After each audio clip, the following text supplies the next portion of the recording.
कक्षा 11 हिंदी और सामान्य हिंदी के विद्यार्थियों का हिंदी की कक्षा में स्वागत है। आज हम पढ़ते हैं हिंदी काव्य साहित्य का इतिहास। आपके प्रश्न पत्र में पहला और दूसरा प्रश्न आएगा भूमिका से। पहला प्रश्न होगा हिंदी गद्य साहित्य का इतिहास या हिंदी गद्य का विकास, और दूसरा प्रश्न होगा हिंदी काव्य का विकास या हिंदी काव्य साहित्य का इतिहास। बात एक ही है, शीर्षक से आपको घबराना नहीं है। अब देखिए कि हिंदी काव्य साहित्य के इतिहास को 4 भागों में बांटा गया है। पूरे हिंदी को 4 भागों में बांटा गया है। आदिकाल या वीरगाथा काल, भक्तिकाल, रीतिकाल, आधुनिक काल।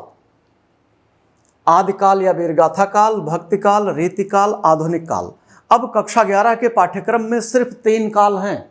कक्षा 11 के सिलेबस में पाठ्यक्रम में सिर्फ 3 काल हैं। वो कौन कौन से हैं? इन तीनों कालों का अध्ययन किया जाएगा।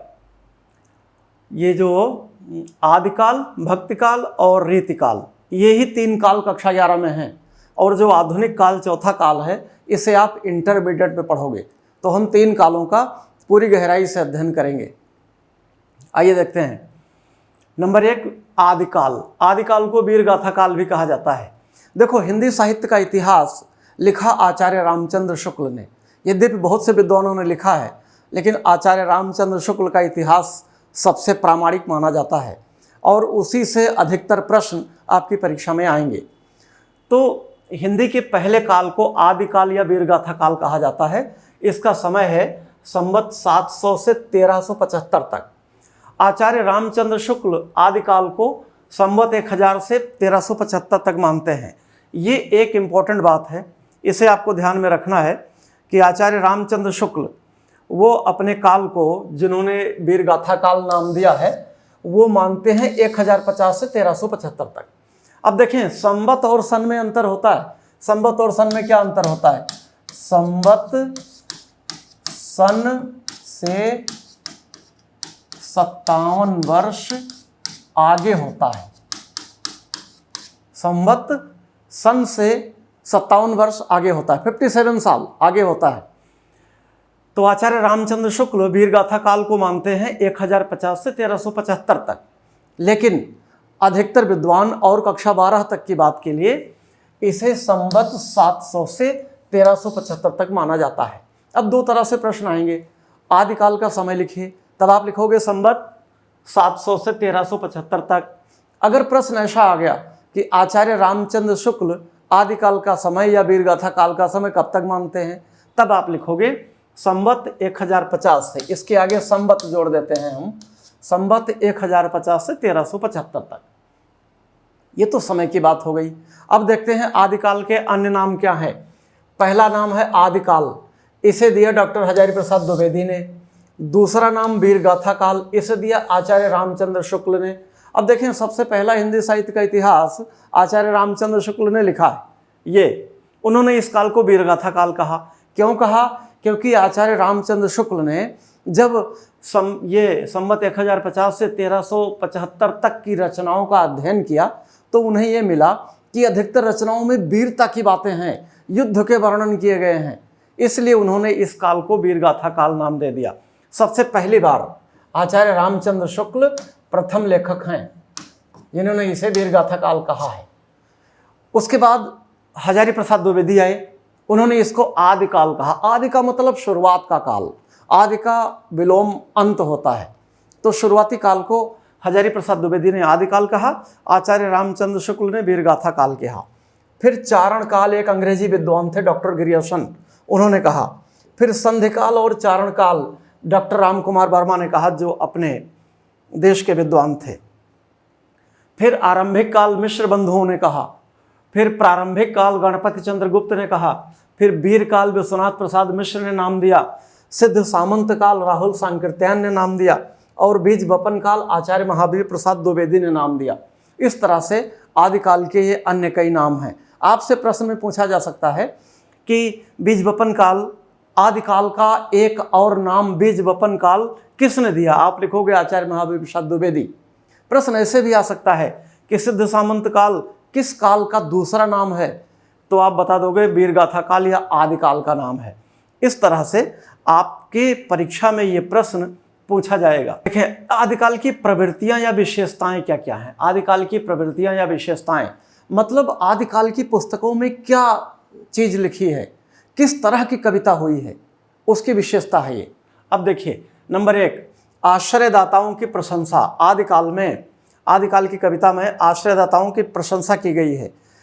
राजा किसी न किसी राजा के दरबार में विद्वान किसी न किसी कवि राजा का दरबारी होता था, कवि किसी न किसी राजा का दरबारी होता था, तो राजा उसका आश्रयदाता हुआ, तो कवि को राजा वेतन देता था, तो कवि उसकी प्रशंसा करता था।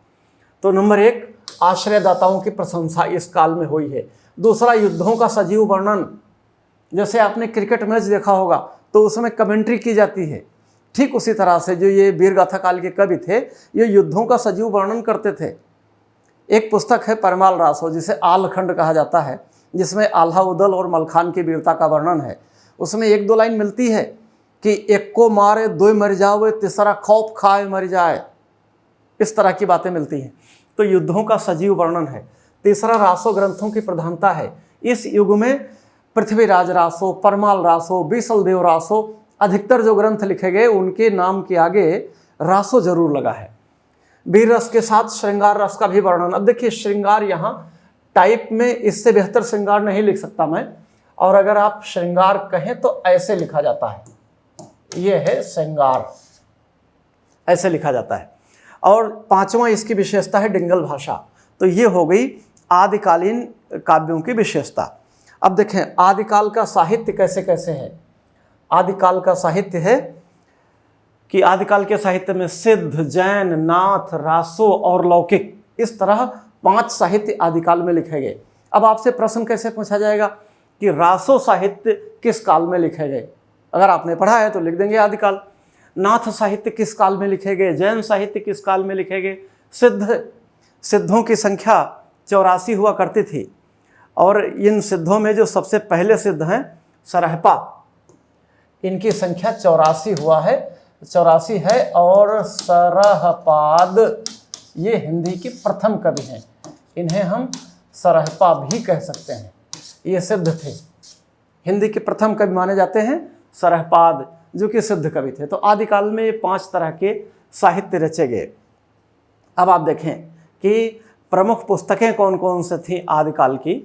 प्रमुख कवि और पुस्तकें देख लीजिए, दोनों एक साथ देखेंगे हम। ये प्रमुख कवि और पुस्तकें हैं। अब पहले कवि को आप देख रहे हैं खुमाड़ रासो, ये पुस्तक है खुमाड़ रासो। आपने आदिकाल की विशेषता में पढ़ा था रासो ग्रंथों की प्रधानता। अब देख लीजिए रासो आया कि नहीं आया। खुमाड़ रासो, राजा खुमाड़ की वीरता का वर्णन किया गया है। लिखा किसने? दलपति विजय। ये हो गए कवि, ये कवि हैं, और खुमाड़ रासो पुस्तक है। इतना ध्यान रखिएगा, नहीं यही ना पता चले कि कवि कौन है और पुस्तक कौन है। फिर देखिए बीसलदेव रासो नरपति नाल्ह ने लिखा। फिर परमाल रासो जगनिक ने लिखा, और इस परमाल रासो को आल्हखंड भी कहते हैं। आल्हखंड, आल्हा एक लोकगीत है अपने उत्तर प्रदेश का, जो बारिश में वर्षा ऋतु में गाया जाता है, और इसमें महोबा के वीरों आल्हा उदल और मलखान की वीरता का वर्णन किया गया है। परमाल रासो और जगनिक आल्हा उदल के ही दरबारी थे, जो मौका पड़ने पर पेन से, कलम से, लेखनी से रचना करते थे, और जब युद्ध का समय आता था तो तलवार उठा लेते थे। विजयपाल रासो, इसके लेखक हैं नल्ल सिंह। हम्मीर रासो, इसके लेखक हैं शारंगधर। राजा हम्मीर की वीरता की बात की गई है, राजा विजयपाल की वीरता की बात की गई है। परमाल रासो, महोबा के राजा परमाल थे, उनके पुत्र ब्रह्मानंद और उनके दरबारी आल्हा उदल मलखान आदि की वीरता का वर्णन किया गया है। और जो सबसे बड़ी पुस्तक है वो पृथ्वीराज रासो, चंद्रवरदाई ने लिखा। ये हिंदी का प्रथम महाकाव्य, हिंदी का प्रथम महाकाव्य। अब अगर प्रश्न आए कि हिंदी का पहला महाकाव्य क्या है, आप कहेंगे पृथ्वीराज रासो। किसने लिखा? चंद्रवरदाई। और मजेदार बात यह है कि राजा पृथ्वीराज और चंद्रवरदाई दोनों का जन्म एक ही दिन हुआ था, और पृथ्वीराज के पिता भी का भी नाम पृथ्वीराज है। ये जो पृथ्वीराज रासो हैं, पृथ्वीराज 3rd माने जाते हैं, और चंद्रवरदाई उनके पृथ्वीराज के पिता के मंत्री के पुत्र थे। तो पृथ्वीराज और चंद्रवरदाई एक ही साथ पैदा हुए, खेले कूदे, पले बढ़े। पृथ्वीराज राजा बने, पृथ्वीराज चौहान, और चंद्रबरदाई उनके मंत्री बने। और एक ही दिन दोनों की मृत्यु हुई थी जब मोहम्मद गौरी ने दोबारा आक्रमण किया। पहली बार तो पृथ्वीराज चौहान ने मोहम्मद गौरी को बुरी तरह से पराजित कर दिया, लेकिन भारतीय राजाओं की विशेषता थी कि कोई हाथ जोड़कर उनके सामने आ जाए तो उसे क्षमा कर दिया करते थे। मोहम्मद गौरी को क्षमा कर दिया। एक साल के अंदर फिर वो सेना सजाकर आ गया। 1192 के युद्ध में तराइन के मैदान में इस बार पृथ्वीराज को पराजय हाथ लगी। वो मोहम्मद गौरी पृथ्वीराज को बांधकर अपने देश गजनी ले गया था। और पृथ्वीराज की आंखें बड़ी सुंदर थीं। पृथ्वीराज का व्यक्तित्व तो बड़ा विशाल, बड़े स्मार्ट कटकाथी के थे वो। और पृथ्वीराज की आंखें ऐसी थी जिसमें मशाल सी जलती थी। कहते हैं कि पृथ्वीराज जिसे घूर कर देख लेते थे उसका पैंट पैजामा गीला हो जाया करता था। तो मोहम्मद गौरी पृथ्वीराज की आंखों का सामना नहीं कर पाया, उसने पृथ्वीराज की दोनों आंखें फोड़वा दी थी। इस तरह की कथा मिलती है। तो और फिर एक और पुस्तक है श्रावकाचार, जिसे देवसेन ने लिखा है। ये आदिकाल की आप पुस्तकें देख रहे हैं। और भरतेश्वर बाहुबली रास मुन जिन विजय की रचना है। स्थूलिभद्र रास जिन धर्म सूरी की रचना है। ढोला मारूरा दोहा कुशल राय वाचक की रचना है। फिर विद्यापति भी आते हैं। कीर्तिलता, कीर्ति पताका विद्यापति की दो प्रमुख रचनाएं हैं। और अमीर खुसरो की खालिक बारी, मुकरियाँ और दो सखुने। अमीर खुसरो जो कि खड़ी बोली हिंदी के पहले कवि माने जाते हैं, ये भी आदिकाल के अंतर्गत आते हैं। और इनका ग्रंथ है खालिक बारी, जो कि हिंदी और फारसी का शब्दकोश है। और मुकरियाँ, दो सखुने, आपने सुना होगा, विद्या भोली क्यों, रोटी जली क्यों, घोड़ा अड़ा क्यों, पान सड़ा क्यों। एक ही उत्तर है, फेरा न था। विद्या भोली क्यों, फेरोगे नहीं, प्रैक्टिस नहीं करोगे, भूल जाएगी। रोटी जली क्यों, तवे पर रोटी अगर उल्टी पलटी नहीं जाएगी तो भूल जाएगी। घोड़ा अड़ा क्यों, घोड़ा चाहे काबुल से ले आओ, लेकिन अगर उसे बांध के साल भर खिला दिया तो उसकी स्पीड खत्म हो जाएगी, अड़ जाएगा, वो दौड़ेगा नहीं। और पान सड़ा क्यों, पान बेचने वाले पान को उलटते पलटते रहते हैं।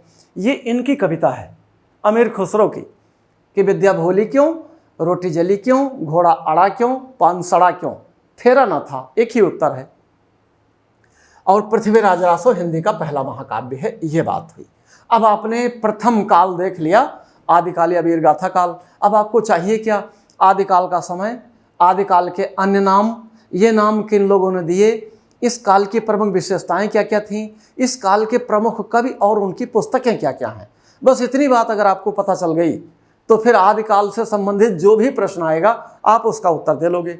ये मैंने आपके सम्मुख सारे प्रश्न जितने बन रहे थे आदिकाल के मैंने प्रस्तुत कर दिए हैं। इंटर ही नहीं, कक्षा 11 ही नहीं, इंटरमीडिएट में भी आपको काम देगी ये चीज़ें, ये मेरा वीडियो। और अगर कोई बीए कर रहा है, एमए कर रहा है, उसे भी इससे फ़ायदा मिलेगा। अब देखते हैं दूसरा काल, भक्ति काल। भक्ति काल जो कि संवत 1375 से 1700 तक का माना गया है। आचार्य रामचंद्र शुक्ल ने इसे माना है। अब देखें कि भक्ति काल को मैं एक वृक्ष के माध्यम से समझाना चाहता हूँ। भक्ति काल, अब भक्ति काल के दो भाग हैं, एक निर्गुण भक्ति धारा और दूसरी सगुण भक्ति धारा। ये आपके दिमाग में इस तरह का एक वंश वृक्ष बना होना चाहिए। भक्ति काल को दो भागों में बांटा जा सकता है, निर्गुण भक्ति धारा, सगुण भक्ति धारा। इसको निर्गुण भक्ति शाखा भी कहा जा सकता है, सगुण भक्ति शाखा भी कहा जा सकता है। इसको निर्गुण भक्ति धारा और सगुण भक्ति धारा। अब निर्गुण भक्ति धारा के दो भाग किए जा सकते हैं। नंबर एक, ज्ञानाश्रयी शाखा। ज्ञानाश्रयी शाखा के बीच में डैश लगा दीजिए। अब ये होगा ज्ञानाश्रयी की शाखा। और दूसरा प्रेमाश्रयी शाखा। प्रेमाश्रयी शाखा। अब सगुण भक्ति धारा के भी दो भाग कर सकते हैं। पहला कृष्ण भक्ति शाखा और दूसरा राम भक्ति शाखा। आप इसे कृष्ण भक्ति धारा और राम भक्ति धारा भी बोल सकते हैं, कोई दिक्कत नहीं है। ज्ञान मार्गी काव्य धारा, प्रेम मार्गी काव्य धारा ऐसे भी कह सकते हैं, कृष्ण भक्ति धारा, राम भक्ति धारा ऐसे भी कह सकते हैं, कोई दिक्कत नहीं है। अब आपने देखा कि भक्ति काल को दो भागों में विभाजित किया जा सकता है, निर्गुण भक्ति धारा, सगुण भक्ति धारा। निर्गुण का मतलब, ये जो निर्गुण है, निर्गुण का मतलब वह भक्त जो निर्गुण निराकार ईश्वर की उपासना करते हैं, निर्गुण भक्त कहलाते हैं। निर्गुण निराकार, जिसका कोई आकार नहीं है। और सगुण भक्ति धारा वाले वह लोग जो मूर्ति पूजा में विश्वास रखते हैं, वो सगुण भक्ति धारा के अनुयायी होते हैं। तो सगुण का मतलब मूर्ति पूजा और निर्गुण का मतलब बगैर मूर्ति पूजा के निराकार ईश्वर की उपासना करना। जैसे मुस्लिम संप्रदाय के लोग निर्गुण भक्ति धारा में आते हैं और सनातनी संप्रदाय के लोग सगुण भक्ति धारा में आते हैं, हिंदू लोग सगुण भक्ति धारा में आते हैं। जो मूर्ति की पूजा करता है सगुण, जो निर्गुण निराकार जिसका कोई आकार नहीं, जिसकी कोई रूपरेख नहीं, वो निर्गुण भक्ति धारा। अब निर्गुण भक्ति धारा को दो भागों में बांटा गया, ज्ञानाश्रयी शाखा, प्रेमाश्रयी शाखा। ज्ञानाश्रयी शाखा के प्रमुख कवियों में कबीर, दादू, नानक, रैदास और एक नाम और ले लीजिए, मलूकदास। मलूकदास, मलूकदास का नाम आपने सुना होगा। अजगर करे न चाकरी, पंछी करे न काम, दास मलूका कह गए सबके दाता राम। तो ये कबीर, दादू, नानक, रैदास, मलूकदास, ये लोग ज्ञानाश्रयी शाखा के कवि हैं, ज्ञान के माध्यम से ईश्वर को प्राप्त करना चाहते थे। प्रेमाश्रयी शाखा के प्रमुख कवियों में जायसी, मलिक मोहम्मद जायसी, मंझन और कुतबन, ये तीन प्रमुख कवि आते हैं, जायसी, मंझन, कुतबन। ये प्रेमाख्यान रचते हैं, प्रेम के माध्यम से ईश्वर को प्राप्त करना चाहते थे। अब कृष्ण भक्ति धारा की बात कर लें। सूरदास इस भक्ति धारा के सबसे बड़े कवि हैं और प्लस अष्टछाप के 8 कवि कृष्ण भक्ति धारा की बात करते हैं। और राम भक्ति धारा के प्रमुख कवि हैं गोस्वामी तुलसीदास, जिनका महाकाव्य है रामचरितमानस, जो दुनिया का सर्वश्रेष्ठ महाकाव्य है। तो इस तरह से मैंने भक्ति काल को एक आपको समझाने की कोशिश की है, एक धारा में बांट दिया है। अब वापस आते हैं, वापस हम आएंगे भक्ति काल की बात करते रहे थे। अब भक्ति काल की हम देखते हैं कि भक्ति काल की प्रमुख प्रवृत्तियां क्या क्या हैं। भक्ति काल की प्रमुख प्रवृत्तियां देखिए, प्रवृत्तियां या विशेषताएं, मतलब भक्ति काल में किस प्रकार की कविता रची गई, ये देखिए। उन कविताओं में क्या था, भक्ति काल की कविताओं में क्या था, उसे प्रवृत्तियां या विशेषताएं कहते हैं। अब क्या था, नंबर 1 गुरु का महत्व। भक्ति काल के कवि गुरु के महत्व पर बहुत जोर देते थे। नंबर 2 पाखंड और अंधविश्वासों का ये लोग विरोध करते थे। नंबर 3 भक्ति भावना की प्रधानता थी, इनकी कविताओं में भगवान की भक्ति की प्रधानता थी, इसलिए इसका नाम भक्ति काल है। ब्रज भाषा की प्रधानता थी, ये महत्वपूर्ण बात है। इस काल के कवियों ने ब्रज भाषा में रचना की है। हिंदी एक भाषा, उसकी 5 उपभाषाएं और 17 बोलियां। इनका परिचय मैंने हिंदी की उत्पत्ति और विकास के क्रम में बड़े विस्तार से बताया है। अगर आपने नहीं देखा है तो आप वहां जाकर प्लेलिस्ट में जाकर देख सकते हैं। ये 4 प्रमुख विशेषताएं हो गई भक्ति काल की। अब देखिए भक्ति काल के प्रमुख कवि और उनकी पुस्तकें। भक्ति काल के प्रमुख कवि हैं, नंबर 1 है कबीर। कबीर भक्ति काल के प्रमुख कवियों में आते हैं और उनकी एक ही रचना है बीजक। और एक बात और, कबीर ने स्वयं लिखा है कि मसी कागद छुयो नहीं, कलम गयो नहीं हाथ, चारु जुग के महात्म मुख ही जनाई बात। मसी माने स्याही। कबीर कहते हैं मैंने स्याही और कागज कभी छुआ नहीं, कलम हाथ में कभी नहीं ली। कबीर विद्वान नहीं थे, विद्यावान नहीं थे, पुस्तक पढ़कर पुस्तकें नहीं पढ़ी, संतों का समागम किया, सत्संग करके ज्ञान प्राप्त किया। वो जुलाहा थे, कपड़ा बुनते जाते थे, मस्ती में गाते जाते थे, फक्कड़ थे, फकीर थे, और उनके शिष्य उनकी रचनाओं को लिखते जाते थे। तो कबीर की एक पुस्तक है बीजक, दूसरी कोई नहीं। बीजक के 3 भाग, साखी, सबद, रमैनी। रमैनी का मतलब रामायणी, सबद का मतलब शब्द ऐसे, और साखी का मतलब साक्षी, प्रमाण, गवाह। कबीर ने जो समाज में अपनी आंखों से देखा वही लिख दिया, उनको साखी कहते हैं। दूसरी देखिए जायसी, मलिक मोहम्मद जायसी, पद्मावत, अखरावट, आखिरी कलाम, इनके 3 प्रमुख रचनाएं हैं।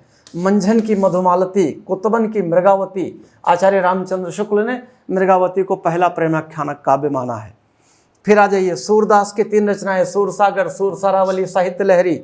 नंददास की रसमंजरी, रूप मंजरी, रास पंचाध्यायी। ये जो नंददास थे ये अष्टछाप के 8 कवियों में सबसे ज़्यादा पढ़े लिखे थे, सबसे ज़्यादा पढ़े लिखे थे। उसके बाद तुलसीदास महाराज आते हैं, दोहावली, कवितावली, गीतावली और विनय पत्रिका, रामचरितमानस। इस तरह से तुलसीदास की बहुत सी 12 रचनाएं प्रामाणिक मानी जाती हैं और रामचरितमानस उसमें सबसे बेजोड़ है, विश्व का सर्वश्रेष्ठ महाकाव्य। विनय पत्रिका की भाषा ब्रज है, ब्रज की बोली में लिखा गया है, और रामचरितमानस अवधी बोली में लिखा गया है। इस तरह प्रमुख 7 कवियों का मैंने आपको भक्ति काल के अंतर्गत परिचय दिया। अब भक्ति काल के अंतर्गत मैंने आपको उसका समय बताया, उसकी प्रवृत्तियां समझाई, प्रमुख कवियों और उनके प्रमुख पुस्तकों के नाम समझाए। अब भक्ति काल को अगर आपने गौर से पढ़ा है, कोई भी प्रश्न आएगा आप उसका उत्तर दे सकते हैं। आइए रीतिकाल की चर्चा करते हैं हम। रीतिकाल संवत 1700 से 1900 तक, इस काल को हम रीतिकाल कहते हैं, संवत 1700 से 1900 तक। अच्छा, रीतिकाल के अन्य नाम देख लीजिए। पहला नाम दिया श्रृंगार काल विश्वनाथ प्रसाद मिश्रा ने, दूसरा नाम कलाकाल रमाशंकर शुक्ल रसाल ने, और तीसरा अलंकृत काल मिश्र बंधुओं ने दिया। मिश्र बंधु 3 भाई थे, तो इन्होंने हिंदी साहित्य का इतिहास लिखा है और इस काल को अलंकृत काल कहा है। अब रीतिकाल की प्रवृत्तियां या विशेषताएं देख लीजिए, मतलब रीतिकाल में किस प्रकार के ग्रंथ रचे गए। अब नंबर 1, रीति ग्रंथों की प्रधानता। रीति ग्रंथों की प्रधानता का मतलब है, रीति का मतलब है एक परंपरा। रीतिकालीन कवियों की एक परंपरा थी, पहले कवि ने जैसे कविता लिखी वैसे ही परंपरा का निर्वाह दूसरे कवि ने किया, इसलिए इसे रीति ग्रंथों की प्रधानता कहते हैं। और रीति ग्रंथ कैसे लिखे गए? रस, छंद, अलंकार और अन्य काव्यों के अंग उपांगों पर आधारित लक्षण और उदाहरण शैली में कवियों ने रचनाएं की, इसलिए इसे रीति ग्रंथ कहे गए।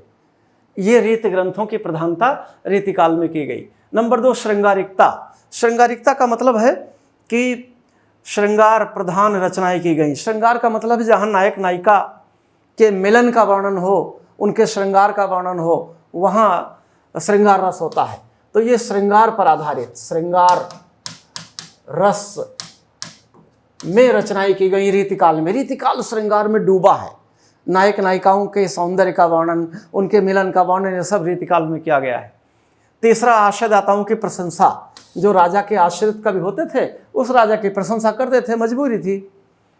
फिर ब्रज भाषा की प्रधानता, रीतिकाल में भी ब्रज भाषा की प्रधानता थी। अब देखें रीतिकाल की अन्य धाराएं, ये इंपॉर्टेंट बात है, मैंने एक बात जोड़ी है कि रीतिकाल की 3-4 धाराएं मानी जाती हैं। रीतिकाल की जो पहली धारा है वो है रीतिबद्ध धारा, रीतिबद्ध काव्य धारा। इस रीतिकाल के प्रवर्तक केशवदास जी माने जाते हैं। रीतिकाल के प्रवर्तक, रीतिकाल के प्रथम कवि केशवदास जी माने जाते हैं। यद्यपि आचार्य रामचंद्र शुक्ल ऐसा नहीं मानते, वे चिंतामणि को, आचार्य रामचंद्र शुक्ल चिंतामणि को रीतिकाल का प्रथम कवि मानते हैं। लेकिन अगर केशवदास को रीतिकाल का प्रथम कवि नहीं माना गया तो ये केशवदास के साथ बहुत बड़ा अन्याय होगा। तो अधिकतर विद्वान रीतिकाल का प्रथम आचार्य केशवदास को मानते हैं। अब देखें, रीतिबद्ध मतलब ऐसे कवि जिन्होंने रीतिकाल के नियमों में बंध कर रचना की है, वो रीतिबद्ध कवि कहलाते हैं। केशवदास, चिंतामणि, देव, मतिराम, सेनापति, पद्माकर, भूषण, गुलाम नबी रसलेन और भिखारीदास, ये प्रमुख लोग हैं जो रीतिबद्ध काव्य धारा के अंतर्गत आते हैं। रीति सिद्ध काव्य धारा, वह कवि जिन्होंने रीतिकाल के नियमों में बंधकर रचना नहीं की, बल्कि रीतिकाल की सारी विशेषताएं उनकी कविता में अपने आप आ गईं। बिहारी लाल, इनकी पुस्तक है सतसई, जिसमें 715 या 713 या 719 दोहे माने जाते हैं।